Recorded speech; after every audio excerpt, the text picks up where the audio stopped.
Hi all, as promised, this next lesson is going to be looking at how do we respond to essay questions, looking at the type of questions that you would get in an exam and looking about how to respond to those. What I'm aiming to do in this lesson is to have a look, first of all, at some typical exam questions and then how I would go about planning a response to that. Some sort of tips and techniques before you even think about starting to write. And then the second part of the video is going to be having a look at some sample paragraphs.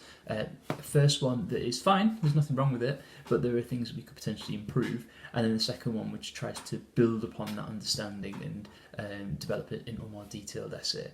At the end there'll just be a quick run through of some final exam tips and some things to look out for with this. And then it's over to you to have a go at responding to one of the characters in the previous 6 lessons that we've looked at, and then seeing how you can apply these tips and techniques in that. So I hope it's really useful. Obviously it's going to be slightly different of a structure to the previous videos. There's be a lot less of me giving you information, more a chance to look and reflect, and I will be asking you to pause the video a couple of times just to have a think about things yourselves. So hopefully it'll be really useful.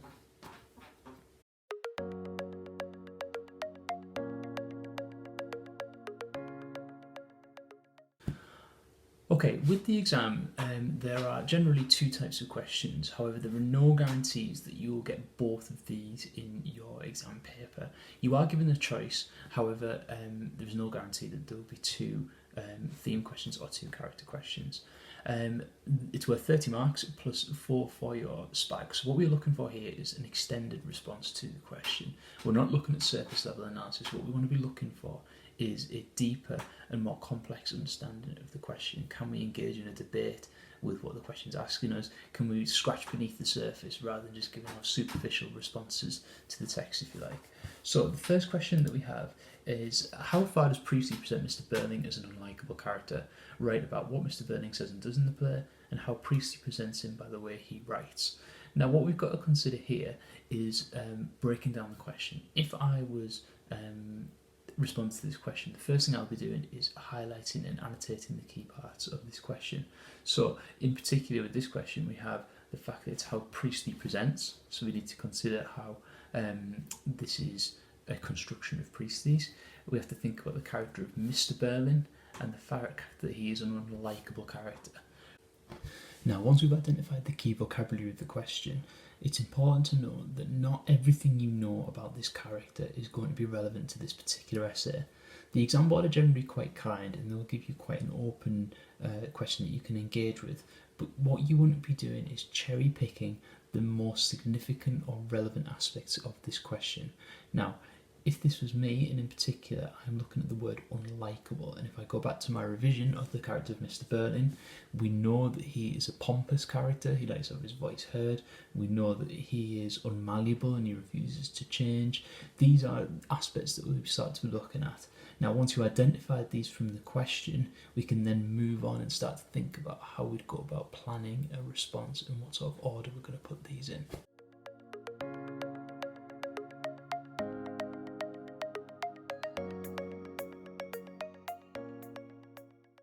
Having marked the exam for English literature, it really surprises me how few times you actually see a plan before someone has started to write.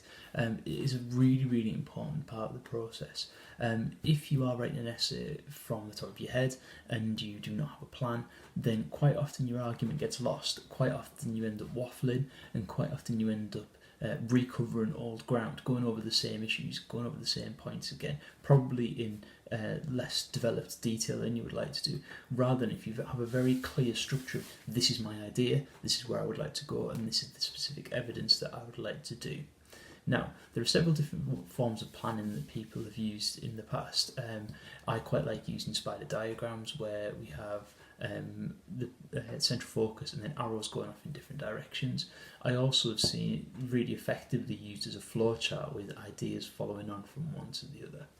However, quite a simple way of doing things that I've recently seen, or I have seen done in an exam, is quite a memorable little technique, and it's using your hands.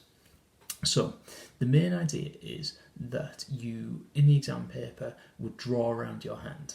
Okay, sounds weird, but bear with me. And the idea is that in the middle as your palm, as your central focus, this is Priestley's big ideas. So in the videos that we've been discussing previously, this is the opening sentences or the opening paragraph that you would use to introduce your idea. So for example, if you have the idea of Mr. Burnham being an unlikable character, we can talk about how in the previous video when we discussed this, that Priestley's big idea is that he's a microcosm of the capitalist world. We can talk about how he represents those higher social classes. You're getting these big ideas in straight away, so that it's going to hook the examiner and it's going to be very, very specifically looking at that detail. Then each finger is a response to that exam question, and ideally you can make 5 points through this. Each finger is split up into two parts. You have your quotation, and then you have the briefest of explanations in your plan about what that would reveal to him. So for example, if we were going to look at the quotation, unsinkable, absolutely unsinkable, then we can talk about how that makes him pompous and arrogant. So literally it'd be 3 or 4 words per strand. We could potentially look at something like community and all that nonsense, and we can look at how he's arrogant, or how he doesn't believe in socialism, his capitalist values. Now, this is a really, really useful thing to plan quickly, certainly in an exam situation. If you've got more time, if it's a homework task or it's something a bit more developed than that, then I would take a little bit more time and a little bit more thought in constructing my plan. But as an exam response, it is a very quick and very simple way to do that.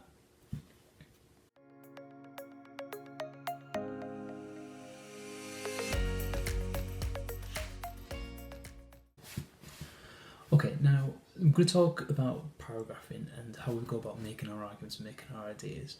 I'm assuming at some point we've all been taught to use the point, evidence, explain, or PEE strategy. Even when I was at school, we didn't do PEE, we did PQD, so it's point, quote, develop, but it's the same principle. The idea that you need to have some point that you're going to make about the character or the theme that you're going to be looking at, the evidence that supports your point of view, and then you develop it and bring it further.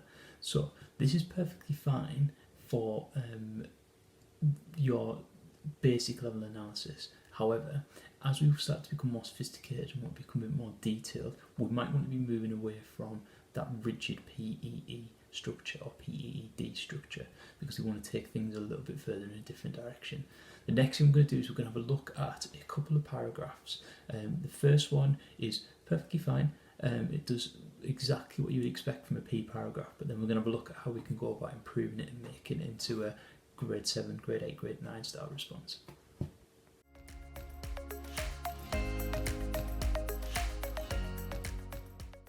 Okay, this is your first paragraph, so what I'd like you to do is have a read of it, and then if you need to, pause the video, so have a read through it very, very carefully, and just think about maybe 4 or 5 places within that paragraph where we could potentially make improvements. So after you've had your time to make your notes, if you start to replay the video again, I'm going to talk you through about places where I think potentially we could look at improving this.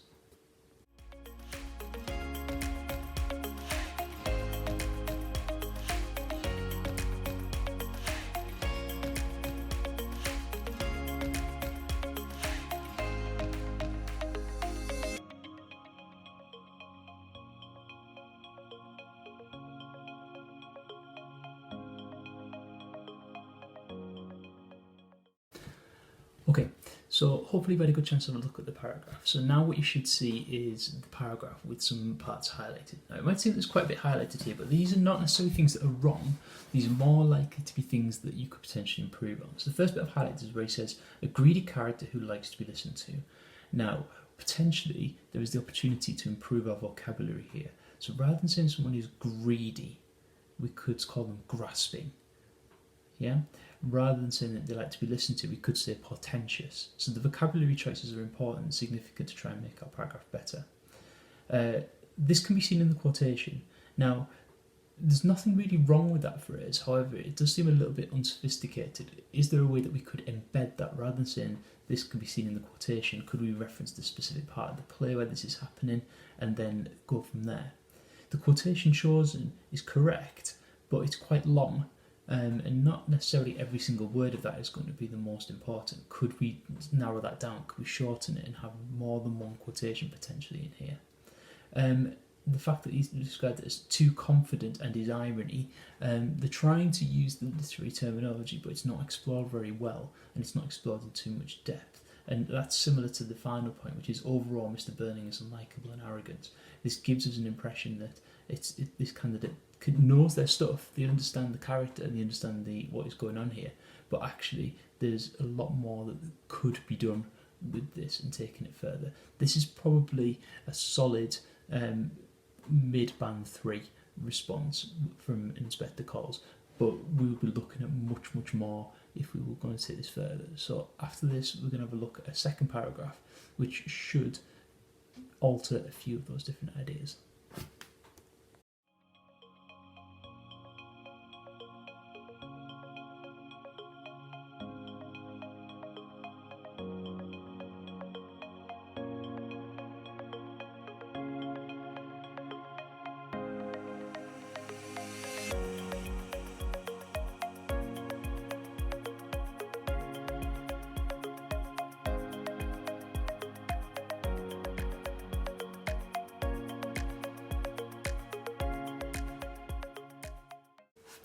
Hopefully what we can see from this paragraph is that this student has taken a slightly different approach than the previous one.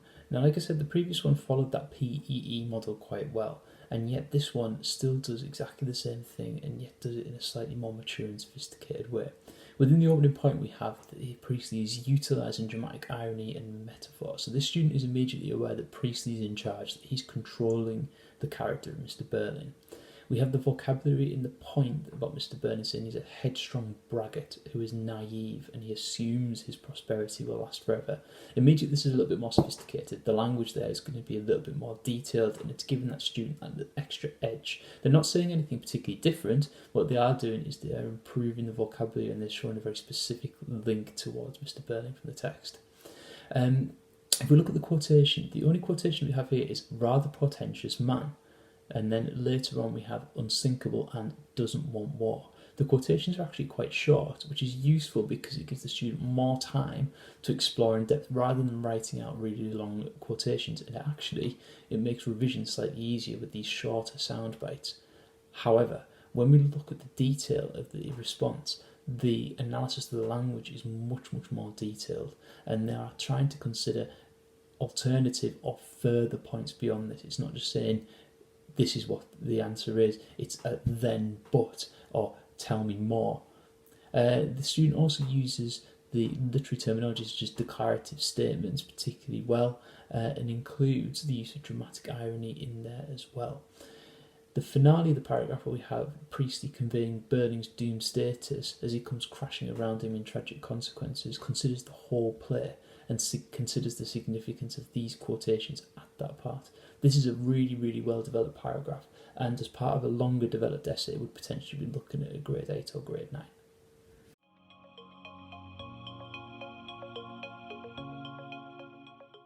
So I hope that has been useful for you looking at the two different sample paragraphs there. If people have found it useful, we will be able to go into a bit more detail looking at different characters or different sample paragraphs if people would like to. If you would like to add anything or would like to say that a particular character you'd like me to focus on, just let me know at the comments at the bottom, and I'll endeavour to do that over the next couple of days. For you to do is already previously been said in previous videos to have a look at those different essay questions, and you can of course email me and send me those so I can have a look at them for you. Even if it's just the plans and the different strategies, if you want to try the Palm plan and have a go at that, then that is a useful one that you could have a go at.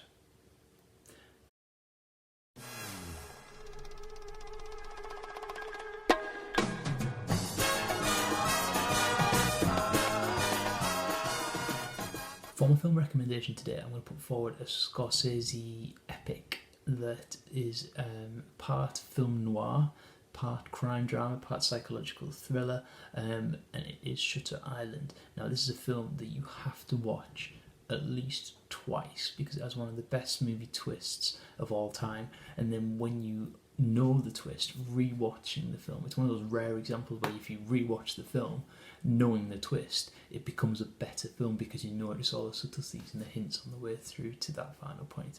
I know for a fact it's on Netflix because I watched it yesterday, so get cracking.